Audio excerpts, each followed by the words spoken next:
Hola, hola mis queridos amigos y hermanos. Dios les bendiga y les guarde.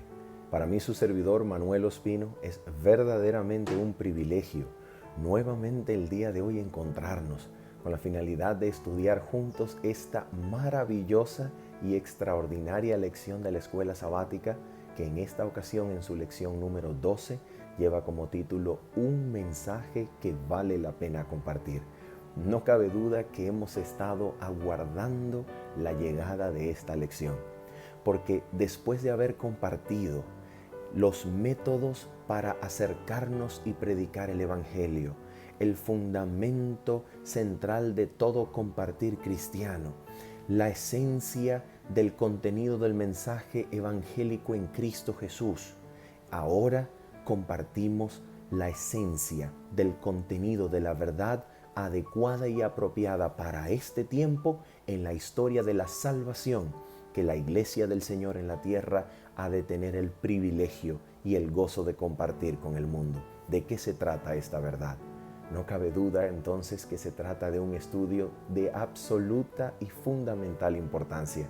Por esa razón, quiero invitarte a que me acompañes allí donde te encuentras a hacer una oración en el nombre de Jesús para que nuestro Padre Celestial pueda dirigir nuestras mentes y moverse poderosamente dentro de nosotros para que seamos transformados a la imagen de Cristo Jesús. Oremos. Nuestro buen Padre Celestial, es en el nombre de Jesucristo que nos llenamos de confianza para llegar delante de ti, Señor, y ante tu trono de gracia suplicarte, Padre, que nos sea concedido en esta hora el don poderoso de tu Espíritu Santo, que pueda dirigir, Señor, nuestras mentes y corazones a toda comprensión de la verdad como es para este tiempo, la verdad como es en Jesús. Y así, Señor, nosotros podamos ser transformados por la contemplación de Cristo en su palabra, de tal manera que nuestras vidas puedan ser moldeadas a imagen y semejanza de Cristo Jesús, de gloria en gloria, por medio de tu Espíritu. Te lo pedimos, Padre Celestial, en el nombre bendito de Cristo Jesús. Amén. Muy bien, en primer lugar nosotros necesitamos cimentar nuestra exposición, nuestro estudio de esta escuela sabática con un texto que nos presenta en el Nuevo Testamento la frase verdad presente. Esta verdad presente, ¿cuál era en el contexto en el cual esta frase aparece? ¿De qué habla el apóstol Pedro cuando menciona y formula la frase verdad presente? Veamos lo que el apóstol Pedro quiere decir en su contexto para que tengamos nosotros razón de definir y determinar la verdad presente. ¿Qué es la verdad presente en el contexto en el cual aparece usado en el Nuevo Testamento? Mira cómo lo dice el apóstol Pedro en su primer capítulo de la segunda epístola. Dice lo siguiente: por esto, versículo número 12, por esto yo no dejaré de recordaros siempre estas cosas. ¿Cuáles cosas? Ya lo vamos a ver. Estas cosas, aunque vosotros las sepáis y estéis confirmados en la verdad presente. ¿Cuáles son las cosas que el apóstol Pedro no dejaba de recordar a su audiencia? No dejaba de ministrar, de predicar, de anunciar como pastor de su audiencia. ¿Cuáles eran esas cosas que el apóstol Pedro necesitaba recordar una y otra vez y que sin cesar lo haría? Porque eran el fundamento de la verdad presente sobre el cual la iglesia que él ministraba debía fundamentarse y de manera sólida estar firme hasta el fin. ¿Cuáles eran esas cosas? Mira cómo comienza su epístola para que te des cuenta cuáles son las cosas que el apóstol Pedro no deja de anunciar. Él dice así en el versículo número 3 de su capítulo número 1. Todas las cosas que pertenecen a la vida y a la piedad nos han sido dadas por su divino poder, mediante el conocimiento de aquel que nos llamó por su gloria y excelencia. Por medio de estas cosas, versículo 4, nos ha dado preciosas y grandísimas promesas. Es decir, por medio de todas las cosas de la piedad que le han sido dadas a la iglesia cristiana, a través del conocimiento de aquel que nos ha llamado por su gloria y excelencia, a través del conocimiento de Dios en Cristo Jesús, nos han sido dadas preciosas y grandísimas promesas que se encuentran ¿en dónde?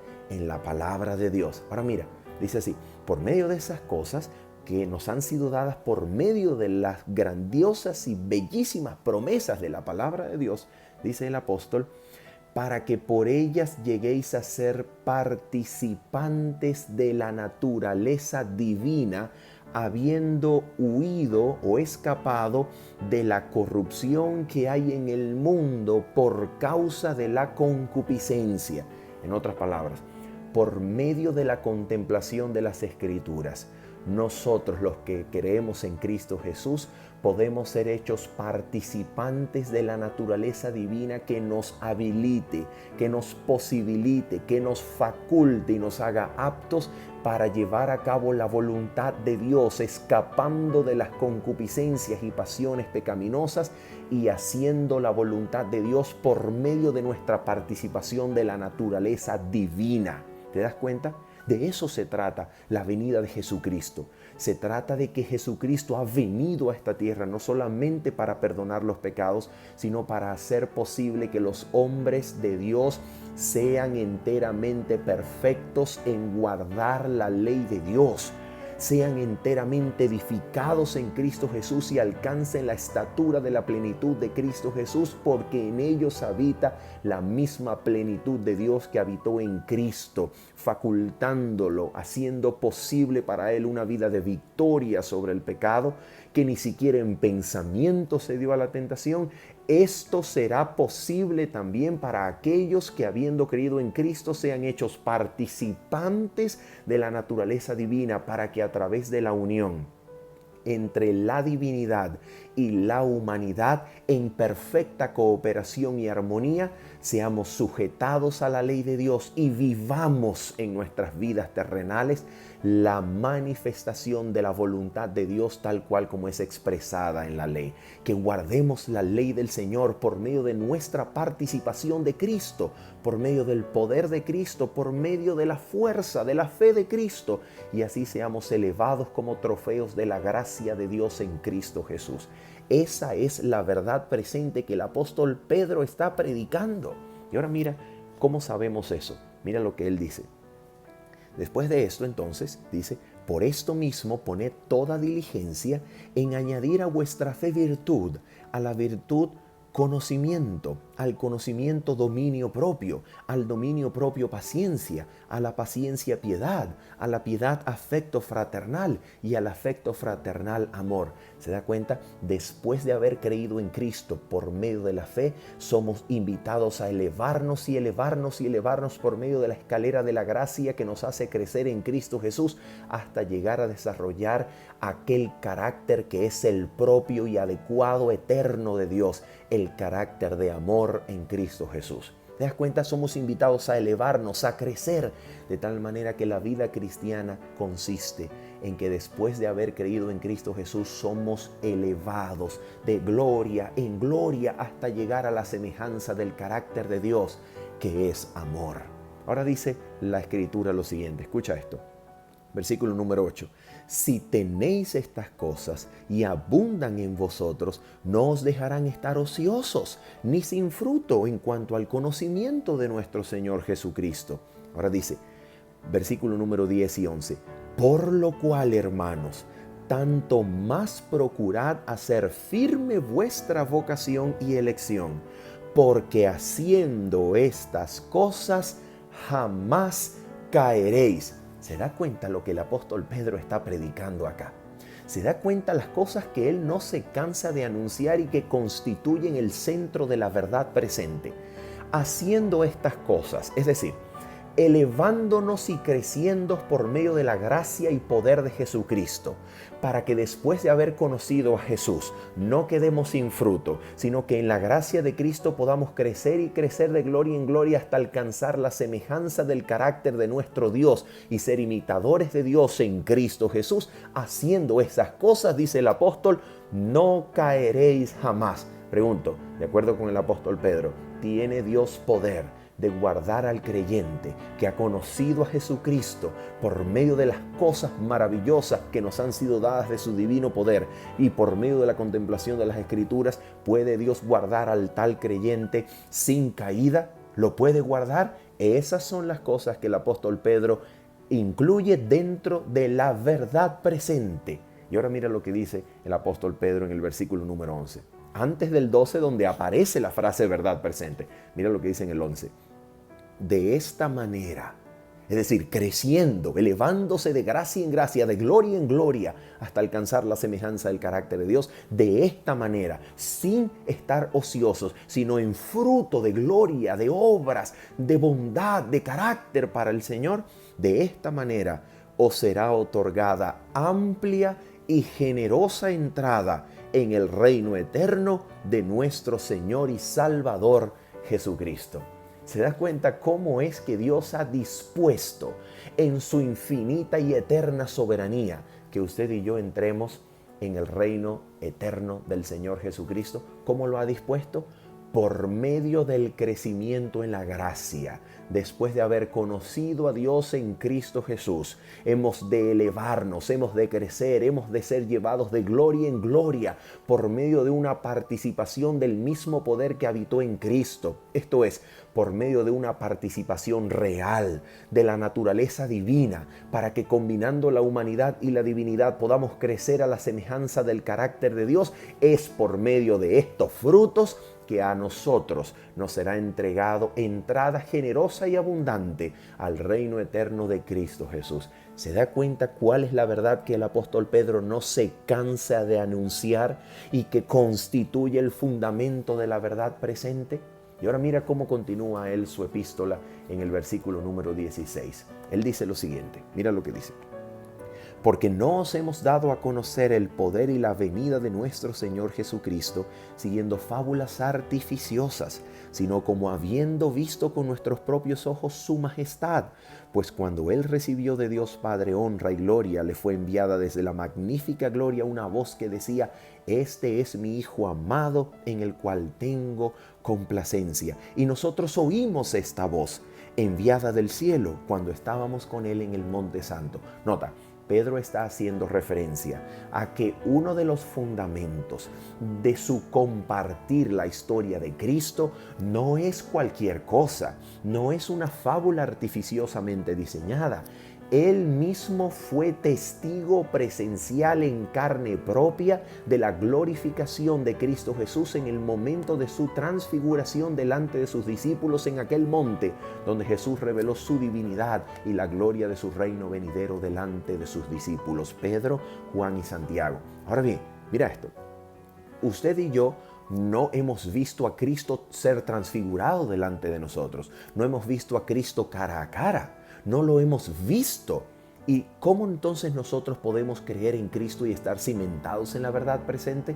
Mira la respuesta del apóstol Pedro en el versículo número 19 del capítulo número 1 de su segunda epístola. Dice él: pero tenemos también la palabra profética más segura. Pregunto, ¿esa palabra profética es más segura que qué cosa? Atención, Pedro acaba de relatar que él da a conocer. Él ha dado a conocer a Cristo no siguiendo fábulas artificiosas, sino su propia experiencia personal de testigo presencial con Cristo Jesús. Cuando él mismo con sus propios ojos y oídos contempló la gloria y escuchó la voz de la divinidad, la voz de Dios que proclamaba hijo a Jesucristo. Sin embargo, hay una forma más segura de comprender que Cristo Jesús es el enviado del Padre y que ha venido a la tierra para hacer posible que nosotros obtengamos perdón de nuestros pecados y la absoluta y completa restauración de nuestras vidas y caracteres a la imagen de Dios en amor en Cristo Jesús. ¿Cuál es ese fundamento? ¿Cuál es esa vía para comprender eso? Escucha. La palabra profética más segura, la palabra de Dios escrita, es la vía más segura que la experiencia personal que Pedro tuvo con Cristo en el monte de la transfiguración, que nos permite a nosotros comprender el poder y la gloria de Cristo para ser transformados a su imagen. ¿Te das cuenta? Así que la verdad presente, querido amigo y hermano que nos escuchas, La verdad presente es la verdad conforme es en Cristo Jesús. ¿Qué quiere decir eso?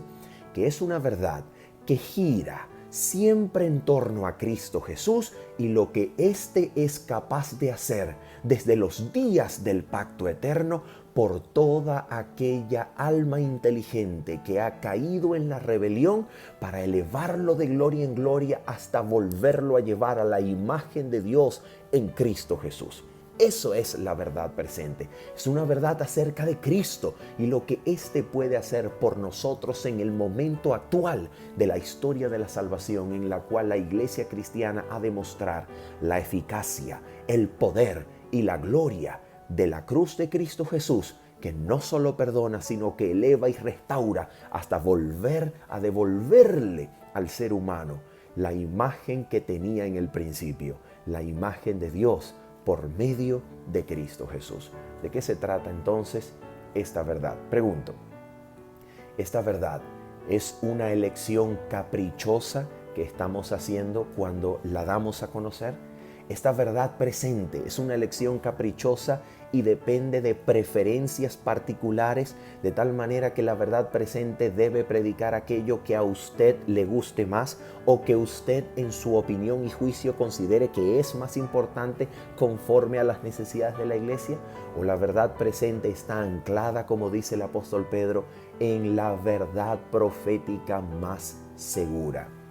¿Será que la verdad presente está anclada en la revelación profética de Dios? De tal manera que nosotros podamos decir, esta es la verdad profética que debemos hoy dar a conocer al mundo como adventistas del séptimo día.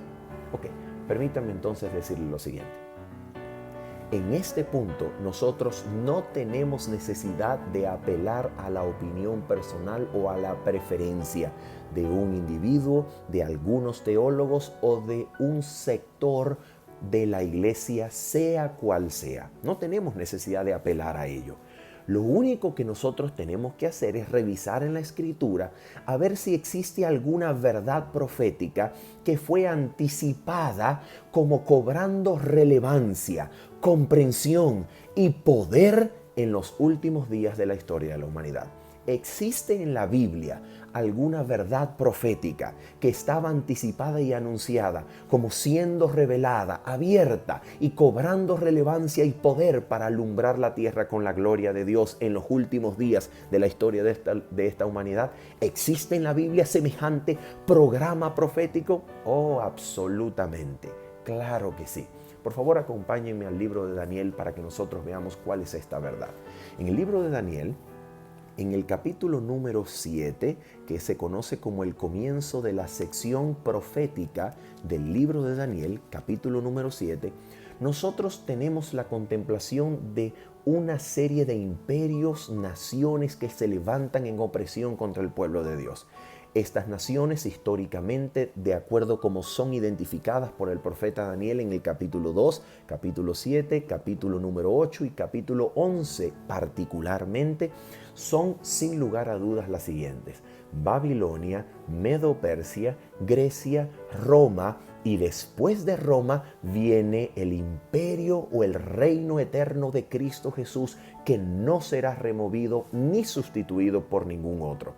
Este imperio, este reino de Cristo Jesús, que por encima de las naciones viene a dominar la tierra con reino eterno, se ejecuta y se inicia en un juicio que en el capítulo 7 de Daniel sucede como el clímax de la visión profética del capítulo 7, en donde Cristo, a la semejanza de Hijo de Hombre, se aproxima y es traído por la corte angelical al anciano de días, que está en sesión de juicio juntamente con algunos de sus ángeles en su trono, y delante de los ángeles en sesión de juicio, Cristo recibe el reino eterno que viene para compartir con los santos del Altísimo que lo han seguido a esa sesión de juicio desde la tierra por la fe en el Cordero y mirando a Cristo a donde quiera que éste va y se encuentra. Luego entonces en el capítulo número 8 esta visión es recapitulada, es repetida con mayores énfasis y mayor claridad, y en el capítulo número 8, después de que Daniel contempla esta maravillosa visión, Daniel no logra entenderla, porque Daniel estaba pensando que la liberación del pueblo de Dios, la restauración del templo, a su correcto lugar en el plan de Dios y su salvación iba a venir después de solamente 70 años reales, literales, conforme había anunciado al profeta Jeremías en el capítulo número 5 de su libro, 25 del profeta Jeremías. Ahora Daniel se da cuenta que aparentemente la visión va a tardar mucho tiempo, porque se le ha dicho que va a durar tiempo, si la mitad de un tiempo. Y luego en el capítulo número 8 se le revela que esta visión se va a extender por 2300 tardes y mañanas, 2300 días, que proféticamente son comprendidos como 2300 años de la historia del pueblo de Dios en la tierra, para que el templo sea restaurado a su correcto lugar, sea purificado y Cristo pueda terminar la obra de la salvación y la intercesión de la gracia por los hombres y sus pecados. Ahora mira esto. Daniel entonces está espantado a causa de la longitud, a causa de la duración de la profecía. Y entonces se espanta y se deprime y se pone triste y no puede entender la visión. Y su rostro se demuda y entra en un desánimo. Y entonces Dios, a través de Cristo Jesús, encomienda a un ángel para que le diga a Daniel de qué trata la visión. Y entonces en Daniel capítulo número 8, después de recibir una aclaratoria de esa visión, dice lo siguiente en Daniel capítulo número 8, versículo número 26. La visión de las tardes y mañanas que se ha referido es verdadera. Y tú, le dice el ángel a Daniel, y tú guarda la visión porque es para muchos días. Y mira cómo termina el capítulo. Yo, Daniel, quedé quebrantado y estuve enfermo algunos días. Cuando me levanté atendí los negocios del rey, pero estaba espantado a causa de la visión y no la entendía. Así que a pesar de que Dios en Cristo Jesús encomendó al ángel Gabriel para que les revelara la visión y el entendimiento de la misma Daniel, Daniel no comprendió la visión. Y se le dijo que esta visión era verdadera y aunque él no la entendiera, que no se preocupara porque era para muchos días. Así que en el capítulo siguiente, en el capítulo 9, vuelve a aparecérsele otro ángel, el mismo ángel, que se le reveló en el capítulo número 8 para darle entendimiento de la visión que Daniel no había podido comprender acerca de las 2300 tardes y mañanas. Y en esta visión a Daniel se le revela el punto de inicio de esta visión, que comienza durante el reinado de los medos y los persas en el 457 a.C. y se extiende por 2300 tardes y mañanas, comenzando con un periodo de 70 semanas de años. Entonces, después que Daniel recibe esta visión, todavía no logra comprenderla. Notemos, por ejemplo, en el capítulo número 10, los primeros versículos, después de que ha recibido la visión del capítulo número 9, Daniel vuelve a decir que todavía no la entendía, pero que ahora a partir de la visita del ángel definitiva en el capítulo 10 y 11 hasta el capítulo 12, Daniel recibe entendimiento y comprensión sobre la visión. Mire lo que dice en Daniel capítulo número 10. En el tercer año de Ciro, rey de Persia, fue revelada palabra a Daniel llamado Belsasar. La palabra era verdadera y el conflicto grande, pero él comprendió la él comprendió la palabra y tuvo inteligencia en la visión. ¿Cuándo? Cuando después del capítulo 9 el ángel le vuelve a aparecer de manera definitiva para darle entendimiento de la palabra y la visión que nos va a llevar desde Daniel 10 hasta el capítulo número 12 del mismo libro. Ahora, cuando termina entonces la explicación del ángel que nos lleva desde el 10 hasta el 12, en el capítulo 12 mira lo que va a acontecer. En el capítulo número 12, versículo número 5, mira lo que dice Daniel.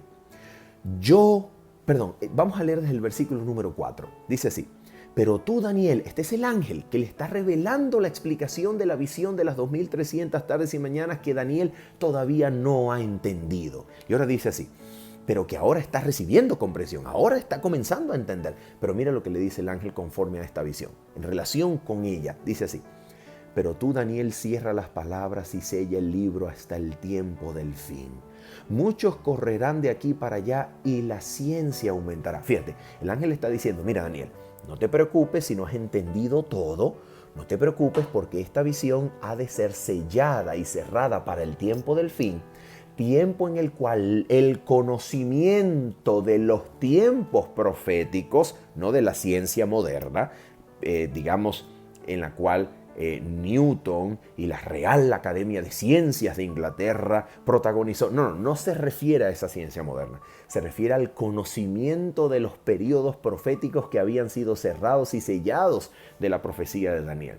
En el tiempo del fin, estas profecías serían abiertas, cobrarían relevancia, comprensión, poder y serían comprendidas. Eso es lo que anuncia el ángel a Daniel. Por eso le dice a Daniel, no te preocupes, cierra el libro, sella la visión, porque estas palabras están cerradas para el tiempo del fin, donde muchos correrán de aquí para allá, es decir, muchos irán de aquí para allá en el texto bíblico y el conocimiento de estos periodos aumentará. Entonces mira lo que dice Daniel, versículo 5.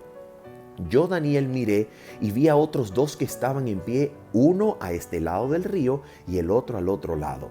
Y dijo uno al varón vestido de lino que estaba sobre las aguas del río. Presten atención a esta visión, porque esta visión será fundamental para comprender el libro del Apocalipsis. Repito, Daniel, capítulo 12, versículos números 5 en adelante. Dice así, yo, Daniel, miré y vi a otros dos que estaban en pie, uno a este lado del río y el otro al otro lado. Y dijo uno al varón vestido de lino que estaba sobre las aguas del río. 2 puntos, mira lo que va a decir. ¿Cuándo será el fin de estas maravillas? Versículo 7. Oí al varón vestido de lino que estaba sobre las aguas del río, el cual alzó su mano derecha y su mano izquierda al cielo, y juró por el que vive por los siglos, que será por tiempos y la mitad de un tiempo. Y cuando se acabe la dispersión del poder del pueblo santo, todas estas cosas se cumplirán. Versículo 8. Yo oí, pero no entendí. Dije entonces, Señor mío, ¿cuál será el fin de estas cosas? Y ahora mira la respuesta. Él respondió, anda, Daniel, pues estas palabras están cerradas y selladas hasta el tiempo del fin. Muchos serán limpios, no se les olviden esas palabras, muchos serán limpios, emblanquecidos y purificados. Los impíos procederán impíamente y ninguno de los impíos entenderá, pero los entendidos comprenderán. Desde el tiempo en que sea quitado el sacrificio o el continuo, para que se establezca o para como consecuencia establecerse la abominación desoladora, habrá 1290 días. Bienaventurado el que espere y llegue a 1335 días. En cuanto a ti, tú irás hasta el fin y reposarás y te levantarás para recibir tu heredad en el fin de los días. Nota esto. Estos son períodos proféticos que están revelados en el Antiguo Testamento para abrirse para la iglesia de Dios en el tiempo del fin. Nota esto. No estamos hablando de cualquier periodo profético. No, señor. No. Estos son los periodos proféticos que, como ningún otro periodo profético del Antiguo Testamento, se dicen que se proyectan hasta el tiempo del fin para ser abiertos, comprendidos en el tiempo del fin con poder, en donde el conocimiento de ellos aumentaría por medio del estudio diligente de ellos en el tiempo del fin. No es cualquier cosa. Este es el único periodo profético. Son los únicos tiempos que la Biblia en todo el Antiguo Testamento anuncia como para ser descubiertos, comprendidos y revelados en el tiempo del fin. No hay otros. Así que, hermano mío, la verdad presente que ha de predicarse en el tiempo del fin ha de tener relación con estos periodos, porque no hay otros. No hay otros periodos en la historia de la revelación bíblica. Así que cuando vamos al Apocalipsis, recuerden que les dijimos que en el Apocalipsis íbamos a encontrar esta revelación. Cuando vamos al libro del Apocalipsis y específicamente el capítulo número 10, encontramos algo maravilloso. En el capítulo 10 de Apocalipsis se le presenta a Juan el revelador una visión en la cual él contempla a un varón que está vestido de lino y es un varón grande, maravilloso en gloria. Y este varón se para con un pie en el río, en las aguas, y otro pie sobre la tierra. Y mira lo que este varón anuncia en el capítulo 10 de Daniel. Escucha bien lo que te voy a decir. Hasta el momento, desde el capítulo número 1 de Apocalipsis hasta el capítulo número 10 y los presentes versículos que vamos a leer, no aparecen en el libro de Apocalipsis periodos proféticos alusivos al libro de Daniel. Ninguno. Pero ahora, a partir del versículo 10 y esta visión que vamos a leer, comienzan a aparecer los periodos proféticos revelados en Daniel. Fundamentalmente, tiempos y la mitad de un tiempo. Los 1260 días o años anunciados para la dispensación, anunciados para el período de la iglesia cristiana que desde la época de Cristo hasta los días del fin iban a acompañar a la iglesia cristiana en persecución, en cumplimiento de los periodos proféticos de Daniel. Mira lo que dice el texto. Apocalipsis capítulo número 10, versículo número 5. Dice así: y el ángel que vi en pie sobre el mar y sobre la tierra, levantó su mano hacia el cielo y juró por el que vive por los siglos de los siglos, que creó el cielo y las cosas que están en él, y la tierra y las cosas que están en ella, y el mar y las cosas que están en él, que el tiempo no sería más. Pregunto, ¿está haciendo alusión exactamente este versículo a aquella visión del varón vestido de lino en Daniel capítulo número 12, que levantando sus manos al cielo juró que sería por tiempos y la mitad de un tiempo, cuando Daniel preguntó ¿hasta cuándo será el fin de estas maravillas? Es exactamente lo mismo. La visión de Daniel 12 es un anuncio, es una profecía, pero Apocalipsis capítulo 10 es el cumplimiento y revelación de que los tiempos proféticos anunciados por Daniel se están cumpliendo, se están abriendo para que la iglesia en el tiempo del fin las comprenda. ¿Te das cuenta? Es exactamente lo mismo. Ahora mira lo que va a pasar.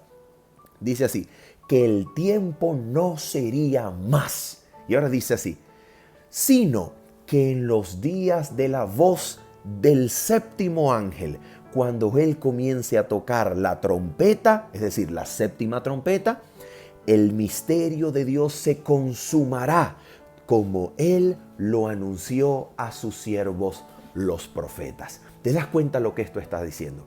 Está diciendo que, en primer lugar, Daniel 10 cumple con revelar, cumple con mostrar el cumplimiento de la visión de Daniel 12, visión de aquel varón vestido de lino que le prometía que después de tiempos y la mitad de un tiempo, el tiempo no sería más y se comprenderían los periodos proféticos cerrados y sellados en el libro de Daniel. Y ahora este ángel de Apocalipsis capítulo 10 cumple ese anuncio de Daniel capítulo 12 y ahora revela que el misterio de Dios se dará a conocer y se consumará cuando el ángel séptimo toque la séptima trompeta, y se dará a conocer el misterio de Dios que él anunció a sus siervos los profetas.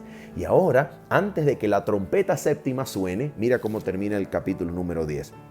La voz que oí del cielo habló otra vez conmigo y dijo: ve y toma el librito que está abierto en la mano del ángel que está en pie sobre el mar y sobre la tierra. ¿Qué libro entonces es ese que había sido abierto conforme al tiempo en griego? No que estaba abierto, sino que había sido abierto. ¿Qué libro es ese? Son las secciones proféticas del libro de Daniel que ahora se están abriendo a la comprensión de la iglesia en el tiempo del fin, para que comprenda la verdad presente que anuncian los periodos proféticos. Y ahora mira lo que dice. Fui donde el ángel diciéndole que me diera el librito, y él me dijo: toma y cómelo, te amargará en el vientre, pero en tu boca será dulce como la miel. Entonces tomé el librito de la mano del ángel y lo comí, en mi boca era dulce como la miel, pero cuando lo hube comido amargó mi vientre. Y él me dijo: es necesario que profetices otra vez a muchos pueblos, naciones, lenguas y reyes. Así que este ángel de Apocalipsis 10, que descubre, que cumple, que revela los cumplimientos del ángel de Daniel capítulo número 12, ahora nos va a decir que hay dos cosas que hay que prestarle atención.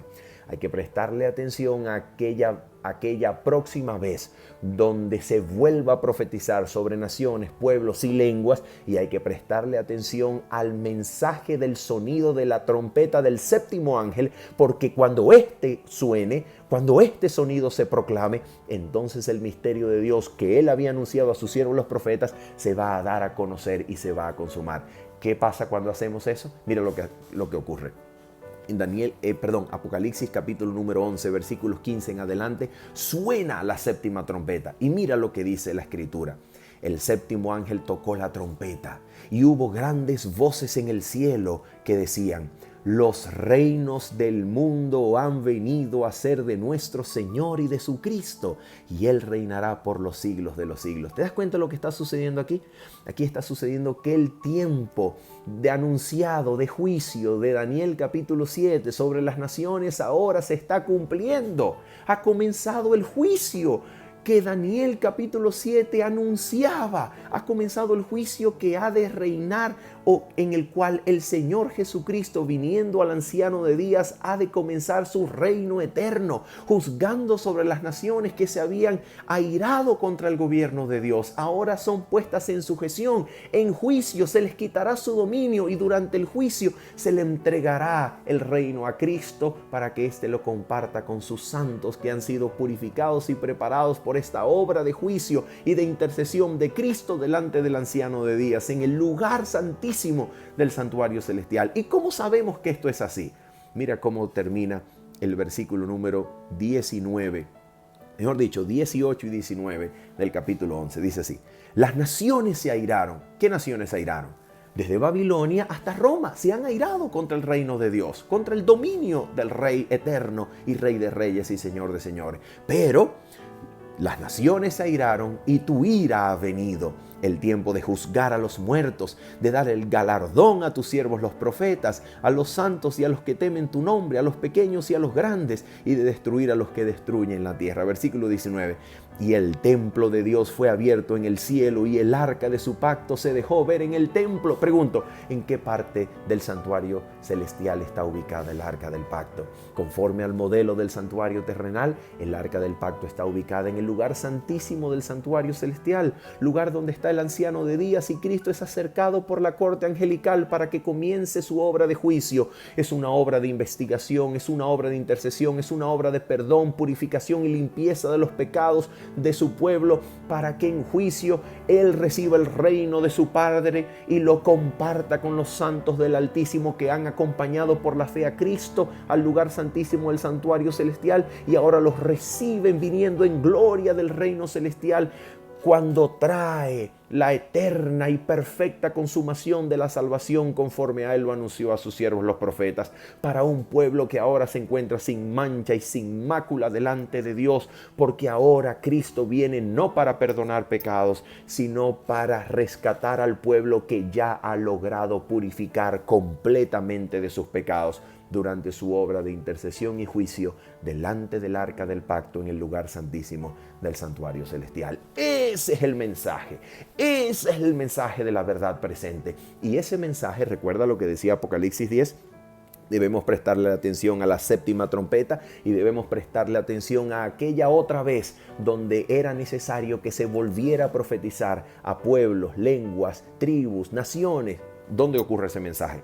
Apocalipsis capítulo 14, versículo número 6 y 7 en adelante. Dice la Escritura lo siguiente: y vi volar en medio del cielo otro ángel que tenía el evangelio eterno para anunciarlo o predicarlo a los moradores de la tierra, a toda nación, tribu, lengua y pueblo. ¿Te das cuenta? Cumplimiento perfecto de Apocalipsis capítulo número 10. Aquí está la otra vez que es necesario que se profetice a muchas naciones, pueblos, lengua. Este es el cumplimiento de aquella alusión del ángel de Apocalipsis 10, que en cumplimiento de los periodos proféticos de Daniel 12 estaba anunciando que se debería predicar al mundo entero, naciones, lenguas, pueblos. Y ahora dice así: y decía a gran voz con el evangelio eterno: temed a Dios y dadle gloria, porque la hora de su juicio ha llegado. Adorad a aquel que hizo el cielo y la tierra, el mar y las fuentes de las aguas. ¡Qué cosa tan maravillosa! Es exactamente esto lo que la iglesia de Dios debe predicar. Es la verdad presente, la única verdad que cumple las profecías de tiempo anunciadas por Daniel, reveladas por Apocalipsis, cumplidas en el tiempo del fin, que la iglesia de Cristo aumentaría en conocimiento, comprendiendo las Escrituras para anunciarla al mundo, a todo pueblo, nación, tribu y lengua. ¡Qué maravilla de verdad! Es la verdad que anuncia un solo evangelio, el evangelio eterno, el evangelio de la justicia de Cristo Jesús, que nos perdona de pecado y nos restaura completamente a la semejanza de Dios, purificándonos de pecado para estar limpios y sin mancha, para que Él pueda terminar su obra en el lugar santísimo del santuario celestial, cerrar la obra de gracia, cerrar la obra de la intercesión y venir a la tierra a buscar a un pueblo que Él en el santuario celestial ha logrado purificar por su gracia, por su poder, apartándolo de todo pecado y haciéndolo victorioso en Cristo Jesús. Este es el mensaje. Este es el mensaje de que Cristo es capaz de poner al pueblo que lo espera en armonía perfecta con su voluntad, en armonía perfecta con su ley. Por eso de este mensaje se dice, cuando terminan los 3 ángeles, primero, segundo y tercero, aquí está la paciencia de los santos. Aquí están los que guardan los mandamientos de Dios y la fe de Jesús. ¿Por qué?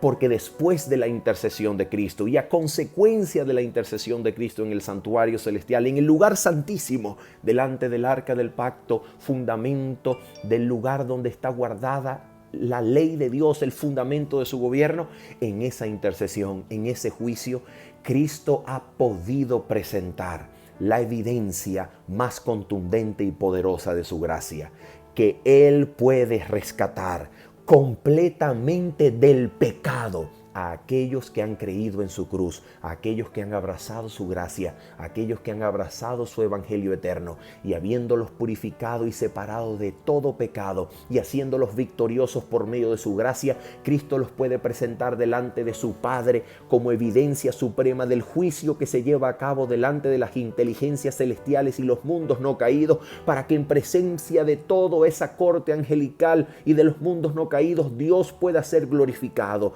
Dios pueda ser mostrado como aquel Dios que verdaderamente puede hacer que por su gracia, por su amor y poder, su pueblo, que una vez se rebeló y formó parte del lado satánico de la controversia, ahora sean absolutos súbditos del reino de Dios, guardadores completos de su ley, y puedan ser mostrados como los tesoros de lo que la gracia de Cristo puede hacer por el rebelde.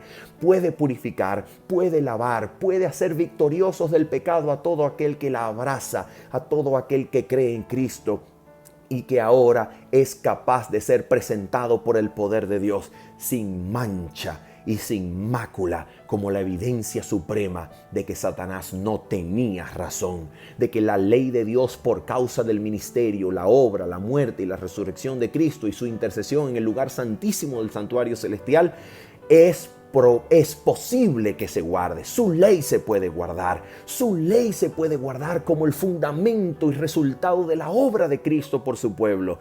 Y ahora Dios puede justamente darle condena eterna por siempre, para que por los siglos de los siglos el pecado iniciado por Satanás pueda ser destruido y Satanás pueda ser raído de la existencia de este universo, y el universo pueda ser llevado a la armonía eterna que Cristo garantiza, porque Cristo ha logrado desde los días de la eternidad guardar, garantizar la existencia armónica del universo en obediencia a la ley de Dios. Lo hizo por medio de su obra, su vida, su muerte y resurrección, y ahora en el lugar santísimo del santuario celestial garantiza por su obra que su iglesia que lo espera pueda ser rescatada completamente del pecado y mostrada delante del universo, para que Dios sea glorificado y se muestre delante de todas las inteligencias celestiales y mundos no caídos que cuando Dios destruya a Satanás lo hará con absoluta justicia, porque lo que fue real en Cristo, que cumplió la ley de Dios perfectamente, será real en aquellos que lo siguen a donde quiera que Él va, para ser puestos al pie del monte de Sión, sin mancha y sin engaño en sus bocas. Por eso Satanás puede ser destruido con todo derecho y justicia, porque todo el universo se convencerá que desde los días de la eternidad el conflicto y rebelión de Satanás contra el gobierno divino nunca ha tenido razón de ser. La palabra de Dios es fiel. La palabra de Dios es lo único que garantiza la existencia armónica de las inteligencias de todo el universo, porque solamente en obediencia a la ley eterna de Dios, el universo entero y todas sus criaturas pueden estar en armonía, pueden estar en paz, pueden estar en plenitud de gozo, y la existencia es guardada y garantizada por aquel que vivió en medio de nosotros, tomando nuestra naturaleza, fue perfeccionado para llegar a ser perfecto Salvador de todos los que le obedecen. Por eso nosotros, los redimidos, tomaremos nuestras coronas y las pondremos al pie de Cristo, glorificándolo y alabándolo, porque Él es el único digno de regir y dominar sobre nuestras conciencias, porque nos ha atraído con un amor maravillosamente eterno, incalculable, un amor que ha hecho que nuestra voluntad se rinda y se someta a Él voluntariamente, para que así Dios en Cristo Jesús reúna todo lo que estaba disperso en los cielos y en la tierra en Cristo Jesús por los siglos de los siglos, para que el corazón de la creación de Dios en todo el universo vuelva a latir al mismo ritmo del corazón de Dios en perfecta armonía por los siglos de los siglos. Allí está la verdad presente. Me despido diciendo que una cosa absolutamente seria: quien no crea, quien no abrace, quien no viva esta verdad presente, lamentablemente Dios lo dejará de lado, lo enviará al descanso, porque solamente quien crea, abrace y viva esta verdad presente, podrá estar vivo delante de Cristo cuando Él venga por segunda vez a la tierra y ser trasladado de entre los vivos sin experimentar la muerte, como parte de los 144,000 que sin ver la muerte son trasladados al reino de Dios y en el templo de Dios le sirven de día y de noche. A menos que usted y yo creamos en este mensaje, lo abracemos, lo vivamos, usted y yo no podremos estar vivos, ni ser rescatados de entre los vivos, ni redimidos de entre los vivos, trasladados al cielo sin experimentar la muerte para cuando Cristo venga. Todo aquel que no cree en este mensaje, pero que aún siga creyendo en Cristo como Salvador, Dios hará dos cosas: lo dejará de lado para que Él salga de las filas de la verdad y se una con los incrédulos y perezcan con los incrédulos, o será puesto misericordiosamente a la muerte, al descanso, para que sea salvo como parte de los resucitados que se levantarán cuando Cristo venga por segunda vez, experimentando la muerte y entrando al reino, como Moisés, que murió y resucitó para entrar al reino del Padre Celestial.